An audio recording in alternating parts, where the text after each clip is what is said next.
want this video to be a love letter to December. So we're going to be talking about all of my favourite things about Christmas, all the things that make me feel like a little festive Christmas elf. So we're going to be talking movies, books, music, activities, traditions, just all of the things that make Christmas magical. So first up, let me give you a little office tour, because this is where I have made my little Christmas hub.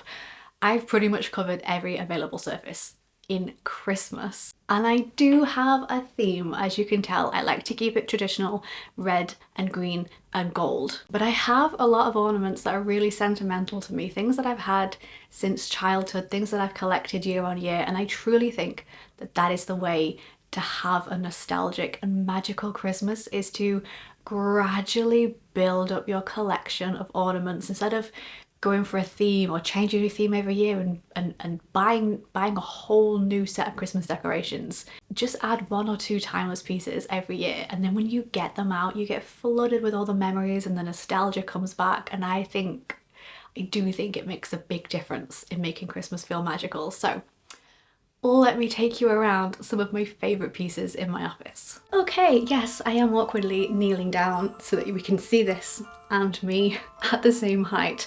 So on the way into my office, I have this corner which is very sentimental to me anyway, because there's four of them. These four pictures up here belong to my nana, as did this dresser. There's the hi-fi system that my dad bought me about 10 years ago so that I could listen to music properly.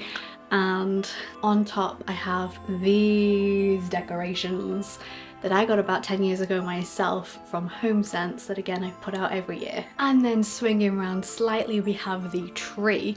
I've not measured it, but I think this is only a 4-foot tree.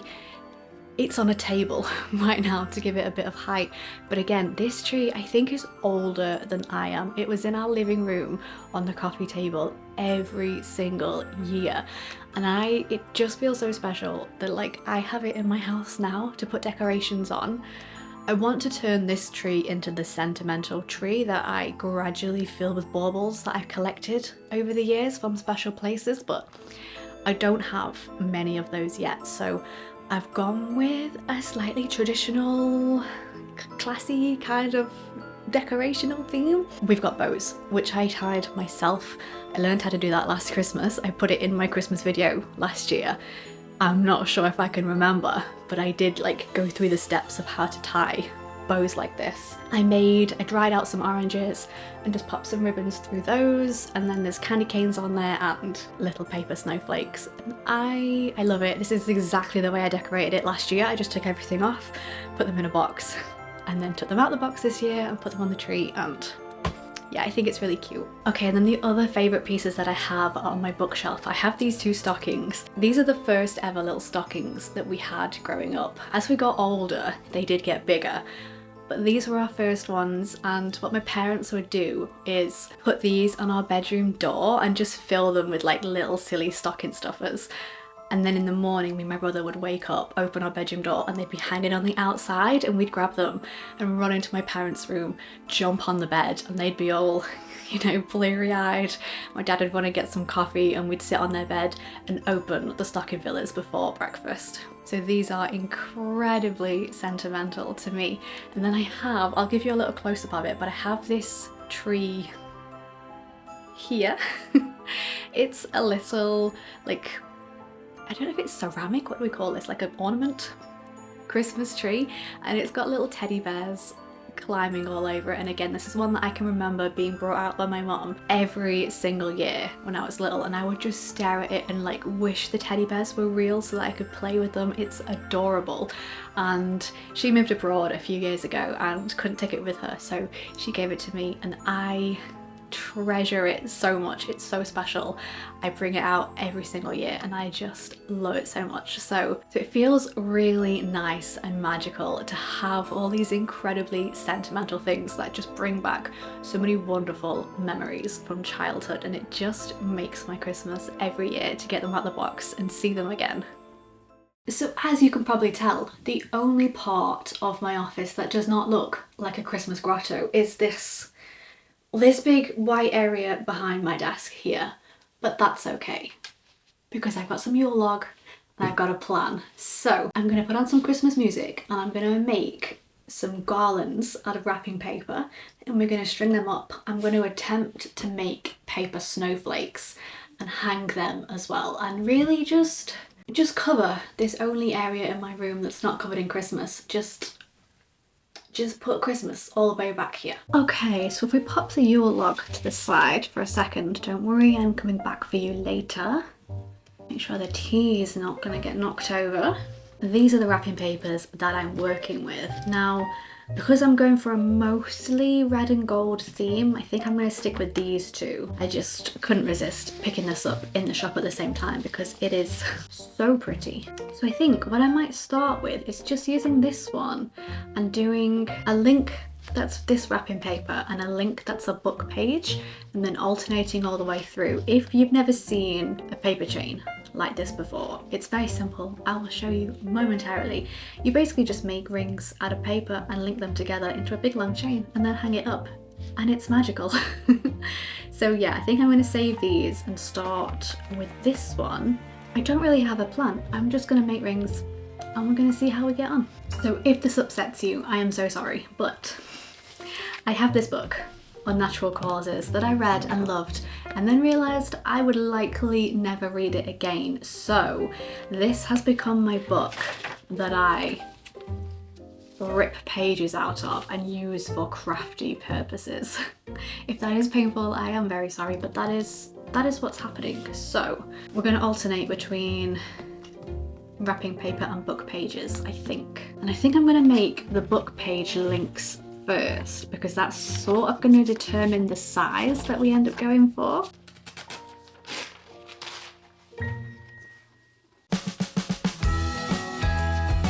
Do I want to go thinner than that?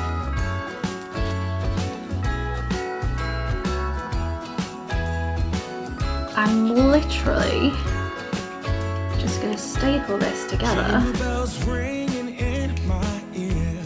Jingle bell, a sound that's oh so dear. Frosty the snowman is all around town. Watch out for reindeers are falling down. We stay up waiting for Santa tonight. He climbs down the chimney at the speed of light. Every stereotype about English people and tea is true. Hugging and kissing just you and me. Carolers are singing outside our door. Lovely songs we all heard before. As they walk from house to house to wish us all a Merry Christmas Day. Oh, a Merry Christmas Day.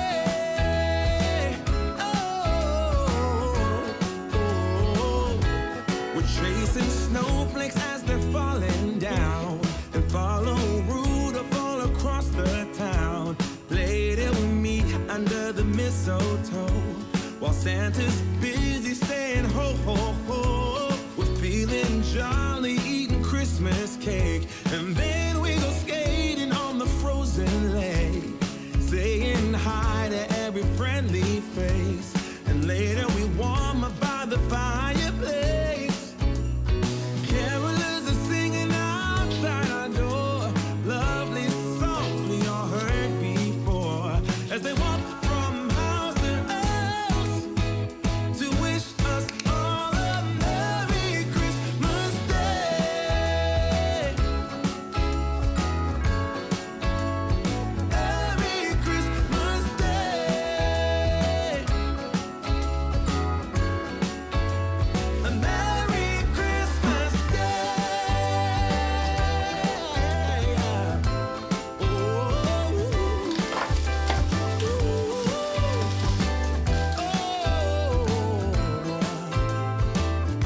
Oh, yeah. Okay, it's really hard to show you this space properly. I think this is better, but I still, there's something missing, and it might be snowflakes hanging down from the ceiling. It might be snowflakes on these cupboard doors because they are quite bare. I'm not really sure. I need to mull it over for a little bit, I think. Okay, so last night I was sat watching a Christmas film. It was The Hating Game, which has actually become one of my favourites in recent years. It's like a Christmas film that's not a Christmas film, it's just set at Christmas time. Anyway, I'm getting distracted. Last night I was sat watching my Christmas film and I ended up making a ton of big paper stars and snowflakes, thinking that I was going to hang them above my head here.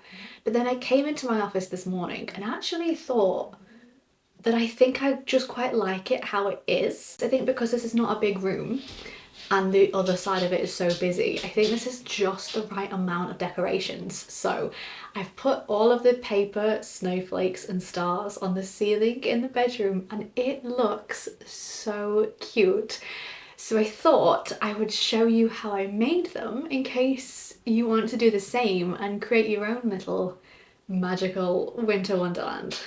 Okay, so I've popped a newspaper down to protect my desk and then I'm going to get all of my supplies ready. So what you will need for these snowflakes is a book that you are happy to rip the pages out of, some good scissors and a hot glue gun. I did try this with Pritt Stick and it really didn't work, so you do need a hot glue gun.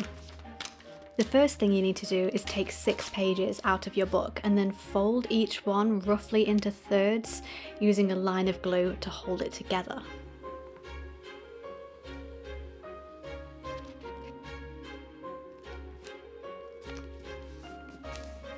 Once you've done that for each of the pages, you want to glue them all together. So add a line of glue down the centre again and then another across the bottom and stack them on top of each other. This is what you should end up with, and then we want to cut this into a snowflake pattern. Take a separate page from the book and use it to make a template. This is the shape I went for, but there are lots of patterns you could use. Then you want to place your template on top of the stack and draw around it and then cut out the shape of the template. The good thing about this is that you really don't have to worry about it being too perfect at this stage. A lot of mine were really messy and the snowflakes still looked stunning. Once you finish cutting it out, it should look something like this, and then you want to repeat this whole process 5 times. Then you want to glue all of these stacks together, again by placing a line of glue down the centre and across the bottom and stacking them on top of each other.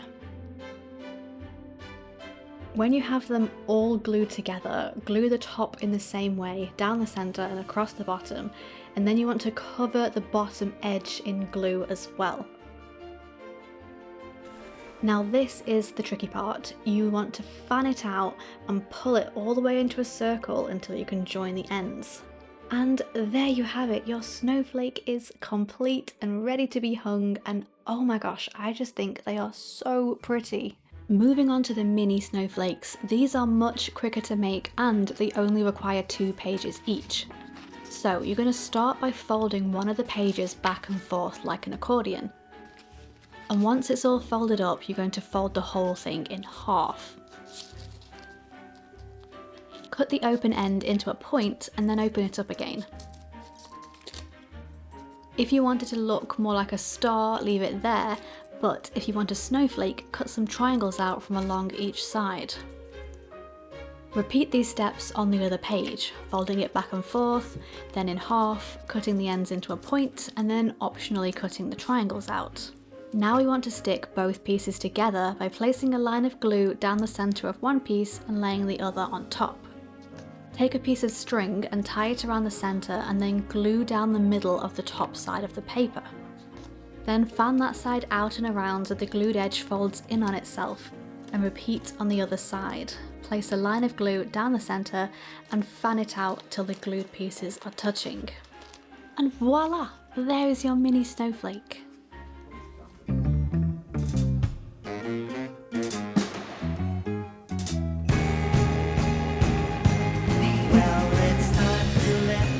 Kids know, yes, it's time to get married, to pick up the pieces, what you call it here. You want to show them your reindeer? She has a little Christmas reindeer, which is creepily just the skin, because she likes to make little surgical precisions in her toys and pull all the stuffing out and just have the skin. Squeaks are illegal. She can't have anything that squeaks.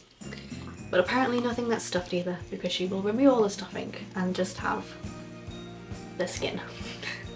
And if that's what she wants, that's fine. What do you want to do now? What she wants to do now is go to bed. It's actually only 7 PM, but she's had her dinner, and then after dinner, that's the night done. As far as Sika's concerned, she wants everyone to go to bed and go to sleep and all be in the same room and just have a big cuddle. And that's it. And she gets most sad for this portion of the evening when we're still up and about and doing things and not just having cuddles in bed. Oh, what's your ears? Am I also on your cushion? Okay, well, this could just be us now.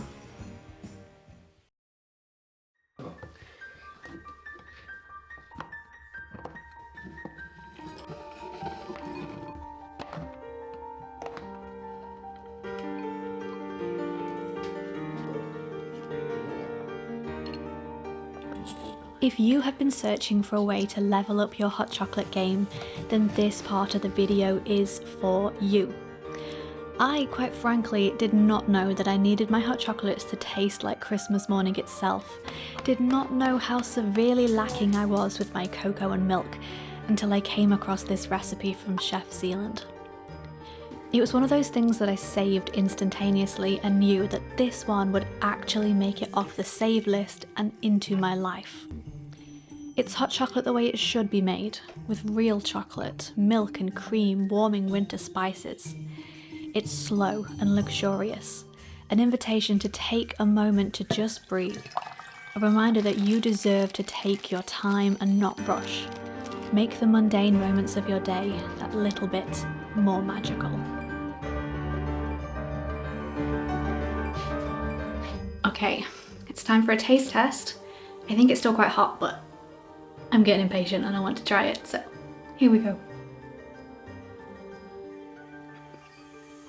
Oh, it's so good. All of my marshmallows have blocked together into one enormous marshmallow.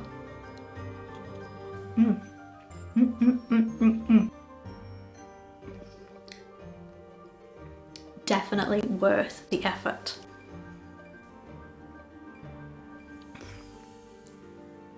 Yeah, okay.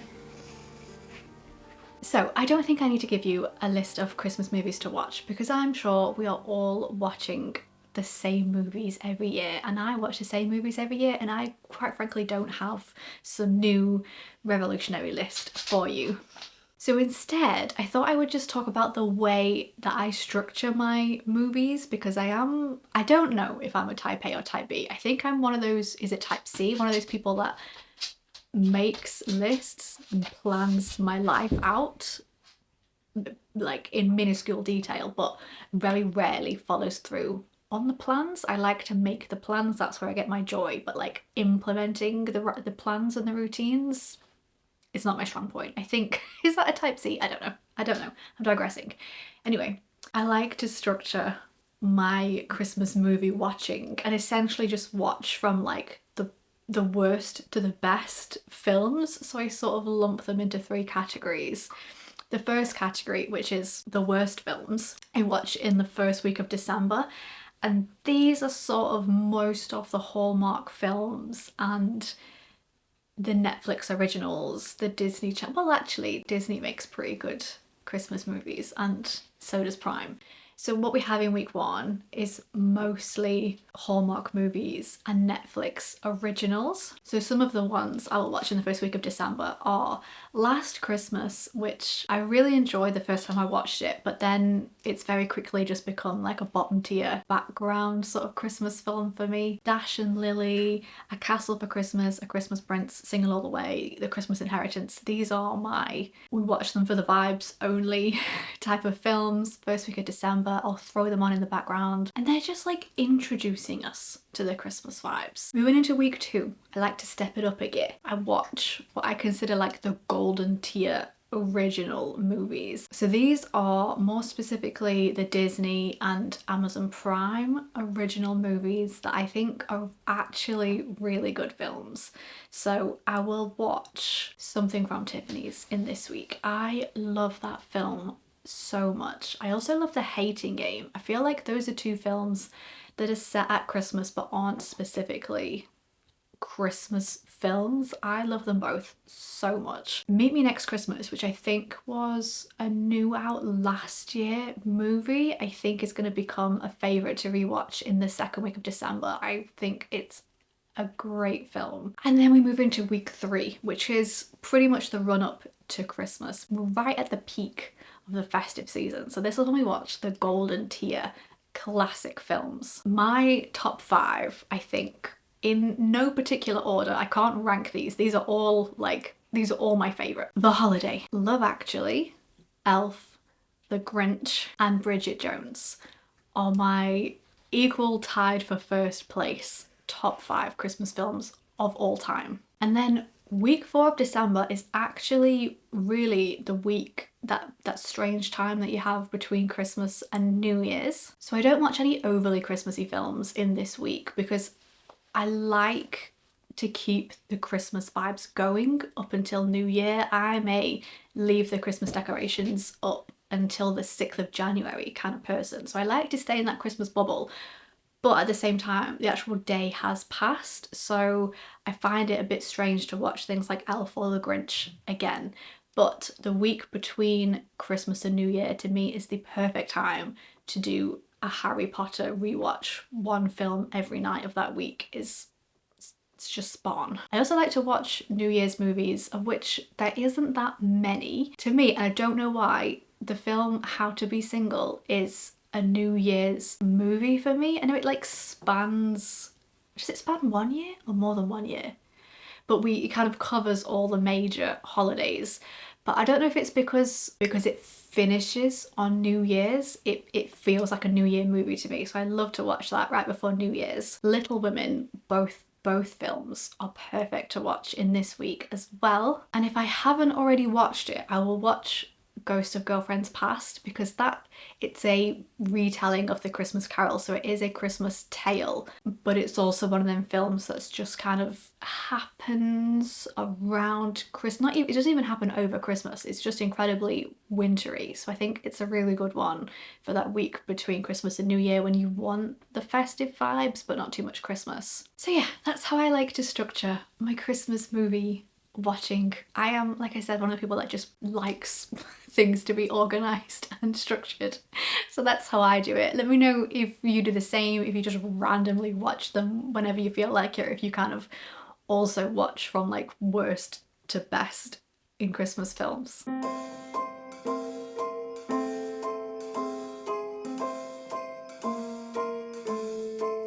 Well, I'm all for Christmas, all the happy smiles and the wishes, and I want it all, from the lights to the mistletoe.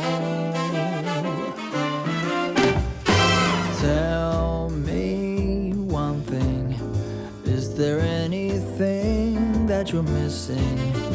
I will keep you warm as soon as you remove that snow. Whatever we do, we will be alright. These holiday wonders will open your mind. May all your wishes tonight come true. The love I lived, the dream I knew. This Christmas I only wanna be close to you.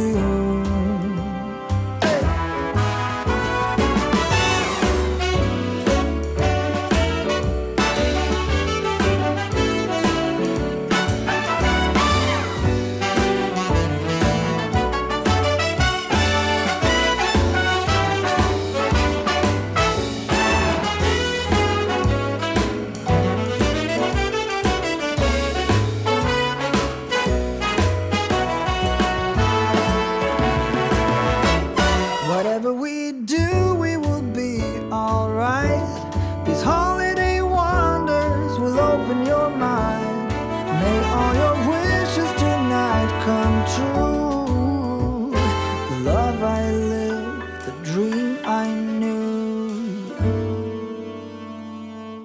Well, I'm all for Christmas.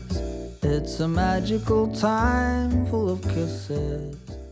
Now, we obviously also have to talk about books as well. And I think it's very clear by now that I am a seasonal reader. So obviously in December, all I want to read is Christmas books. So I picked myself 3 books for the month and they are all red, which is just absolutely perfect, and they're going to look so stunning on my shelves when I'm finished. So the first one that I got is A Heart for Christmas by Sophie Germain. I hope I'm saying that right. I was sold on this from the concept alone because it is an Advent book. So there's 24 chapters. I think there's 24 chapters. So you read 1 chapter a day all the way up until Christmas Eve. And to be honest, that was all I needed to know to buy this book.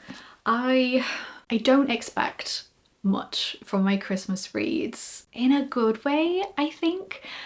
It would be really nice to have a book that was filled with all the festive vibes, that was also just a phenomenal story and book in and of itself. But I think the reality is that if you want a really festive book, you're essentially reading the book version of a Hallmark movie.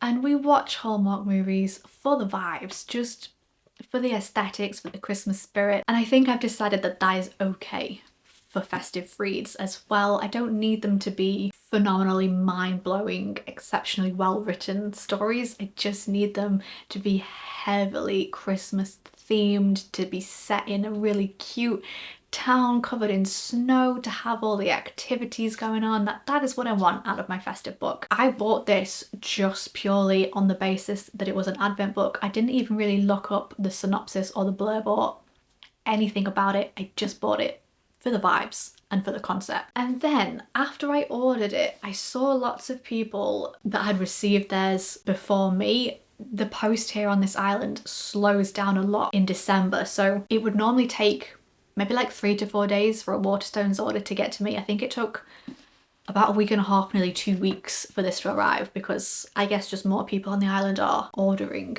presents and things, so parcel delivery slowed right down. So I was a little bit late in receiving this. So I'd seen people that had read maybe the first week of this book start to post reviews online, and the reviews were not good at all. And I thought, oh my goodness, have I just made a really big mistake and ordered a terrible book? Some people were saying that it was absolutely chocked full of spelling mistakes, grammatical errors, that it's just not very good at all. And I was really scared. But I have to say, I've read 20 chapters of this book so far, and I've only caught one slight grammatical error. I feel like I am part of the grammar police. I notice spelling mistakes and grammatical errors from a mile away. And I don't think there is any in this book. I got mine from Waterstones, and I know some people have bought them from Amazon. I don't know if it's on TikTok Shop. I've never used TikTok Shop before. I'm not really sure how it works.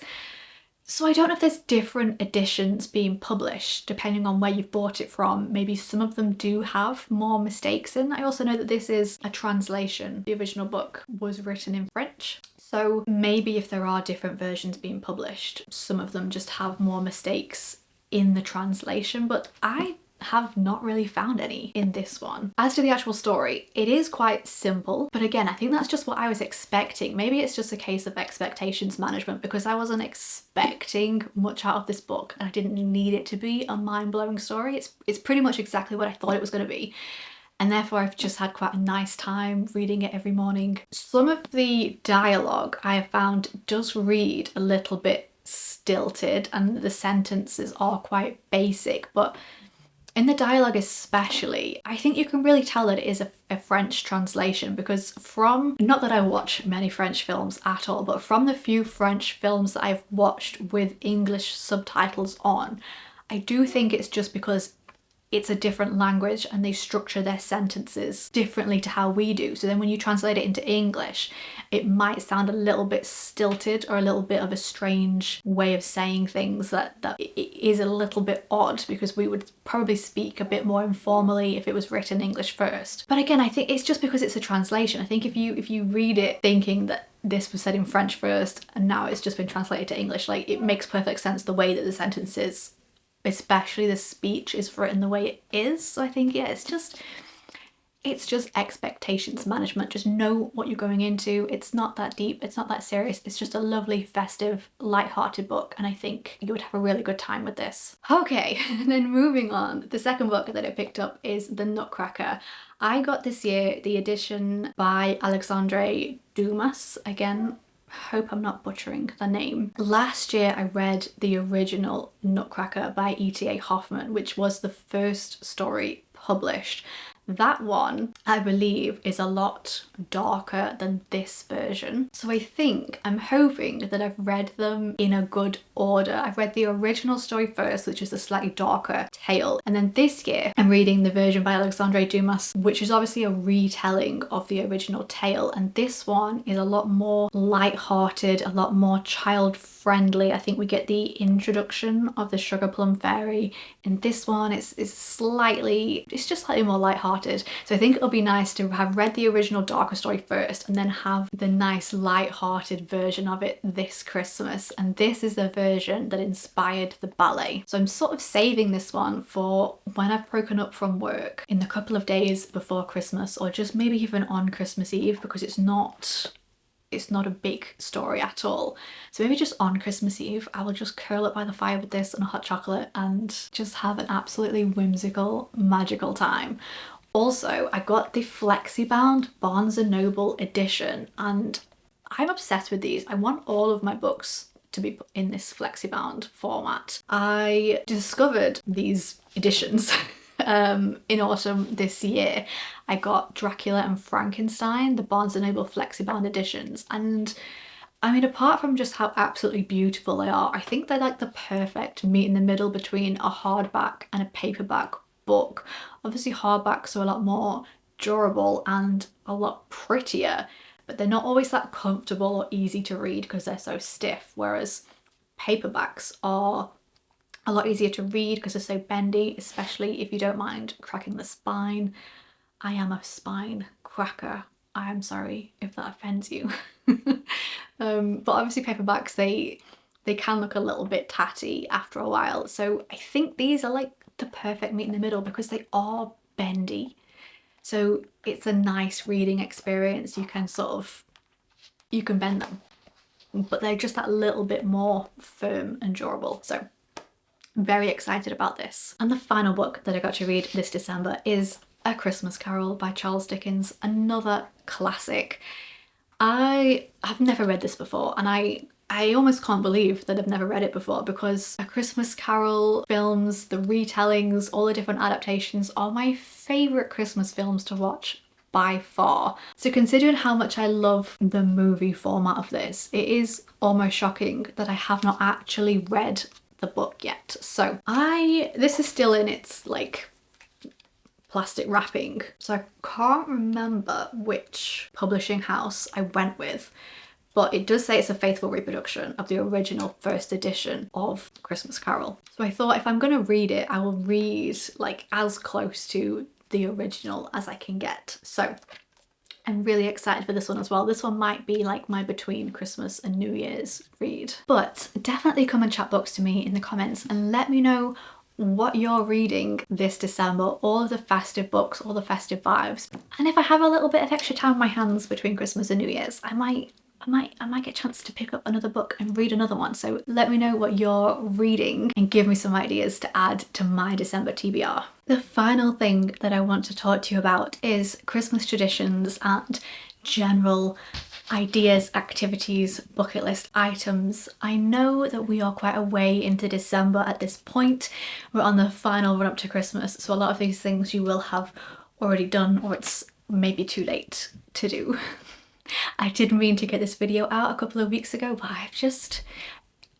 there's been a lot going on. Okay, I'm very behind in my videos, I'm aware, and I am sorry. Thank you for bearing with me. But I thought I would give you a run through all of my traditions and bucket list activities. So if you do have any inspiration or things that you want to try from this, you can save this and do these next year. So first thing is the actual Christmas decorating. I, for all of my life, have been a strict December 1st girly. That is how we were as a family growing up. It was always 1st of December was Christmas decorating day, and I have carried that into my adult life. I normally make a little holiday of December 1st and book the day off work and have just one big decorating day. However, last year in November, I had the epiphany that it's quite a lot to get done in one day. I mean, you can see what I've got around me. I like my entire house to have this level of Christmas. Any available surface will be Christmasified. And it's a lot to do on one day. So last year I did this for the first time. On November the 30th, got all of my Christmas boxes out of storage. Either if you have them in the loft, bring them down from the loft, get them out from the garage, wherever you keep them, bring them out on the 30th, get your tree out and up. This one is hanging on from the 90s. This tree is older than I am. So it takes a bit of faffing to put it together. And we all know it's not the fun job, is it? And putting the lights on the tree is not a fun Christmas job. So I recommend get everything out of storage on the 30th, get your tree up, get the lights on the tree, and then leave it there. So you've done all the faffy, like dusty, time-consuming, non-fun jobs on the 30th. And then on the 1st, you wake up. If you put a timer on your tree lights, when you wake up, your tree will already be twinkling away at you. You'll wake up on the 1st full of Christmas joy. The first thing you see will be your twinkly fairy lights. And then all you have to do on the 1st of December is the fun jobs, putting the baubles on the tree, putting tinsel everywhere and putting all your little knickknacks out. That's all the fun stuff. And then hopefully you'll have enough time to make a proper day out of it and maybe do some baking or go for a walk or whatever you like to do to feel festive.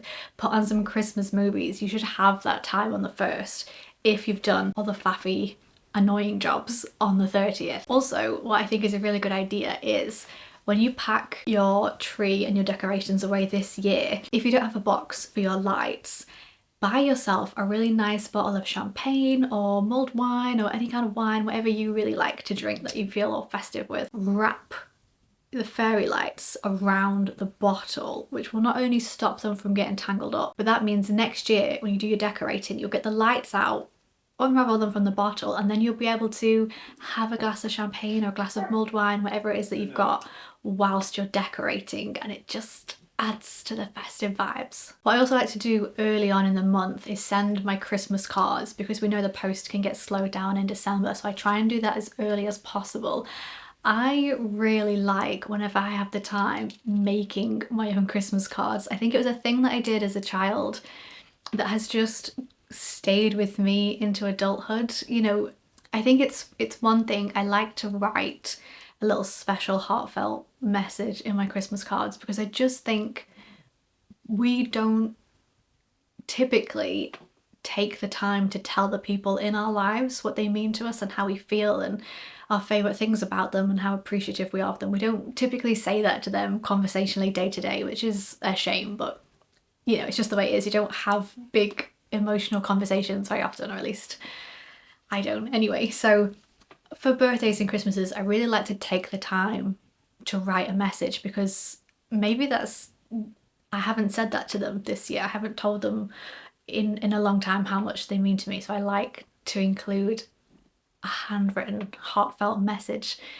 in my cards. But I feel like what I've carried over from childhood is that making my own Christmas cards just feels like another extra way to say I care about you and I care about this and I put time into this and I put love into this. And you know, I do buy cards sometimes for some years when I've got a lot going on, and then you can get some really pretty ones, and there's nothing wrong with buying cards, but for me, making the card is just like an extra level, an extra like layer of love baked into the Christmas card. And obviously you can make an evening out of it. You can put a Christmas movie on, get all your little craft supplies out, or your stickers and bits of paper and whatever else you might want to make the cards out of, and Just a really cozy festive night. I also like going to Christmas markets, that's another big one on the list, as well as going ice skating and going caroling, going to a carol service. I feel like nothing makes you feel more festive and Christmassy than singing Christmas songs or Christmas carols with a whole group of other people. Making an orange slice garland to decorate with is also an incredibly festive thing to do, and it makes your house smell amazing and so Christmassy. And making your own Christmas wreath for the door is also such a fun thing to do in December. You can obviously buy all the stuff yourself and do it at home, and that's really nice. You could do it with your friends and your family yourself. But if you are like me, looking to sort of expand your social circle or do a bit more socializing, there are always so many Christmas wreath making workshops on in December where you turn up and they give you all the stuff and they guide you through the process of making it, and it's like a really fun festive way to get out and meet people, and you get something that you've made at the end of it to take home. Yeah, it's become a new tradition for me that I look forward to every year, as well as just going on the obligatory drive around to look at people's lights on their houses. I love doing that so much. Again, I mean, everything in December for me is accompanied by a hot chocolate. So make a hot chocolate in a flask, get in your car, put on your Christmas playlist, and like do some research beforehand. Like research which neighborhoods typically have the most lights in them. I feel like people that have the really big impressive lights normally do it year after year, and the neighborhood kind of becomes known for it. And you could just drive around singing your heart out to Christmas songs, looking at everybody else's festive lights. I think what makes Christmas so magical is the fact that everybody is as excited and celebrating it all together, and we're all feeling this wonderful like festive spirit. So driving around and sort of being reminded of that and all the lights on everyone's houses really puts you in the Christmas spirit. I like to do that like a couple of days before Christmas. And my final mini tradition, I suppose, is to do the winter solstice book exchange. There is a proper term for this and I can't remember what it is. I will put it here so you can see it. But it's basically on the winter solstice, which is the longest night of the year, you do a book exchange with your friends or your family, whoever you want to do it with, and you sit down that evening and read the books that you've gifted or been given. I think it is really nice to mark the winter solstice in some way because it is such a special, such a big night of the year. It's the longest night of the year, but it also is the start of the return of the light. From that point onwards, the days are going to get longer, there's going to be more light, it's going to start gradually warming up. So I think it's really special to mark that night somehow, and with it being the longest, darkest night of the year, having that be a designated night that you just sit and cozy up and read books, it just sounds perfect to me, to be honest. Okay, and I think I'm gonna leave it there. I've been talking for a very long time. I could talk about Christmas forever, but I should probably stop. But if you have made it all the way to the end, thank you so much for watching and just listening to me gush about Christmas. It is truly a magical time of year. If you are watching this video, I have a sneaking suspicion that you already love Christmas as much as I do. But if you are struggling to feel festive this year, I hope I have been able to share some of the Christmas spirit with you. So again, thank you so much for watching. Don't forget to like and subscribe if you haven't already. I know my uploads have been a little all over the place, but it is a really big goal of mine next year to get more consistent on YouTube. So if you did like this video, make sure you are subscribed so that you can see my face a lot more next year. Have a great Christmas. Bye. It's not awkward, just say words. Words, just say words. It's not weird. It's not weird. Don't turn the milk purple, little spice bag. La la la la la la la. Danger. We what we.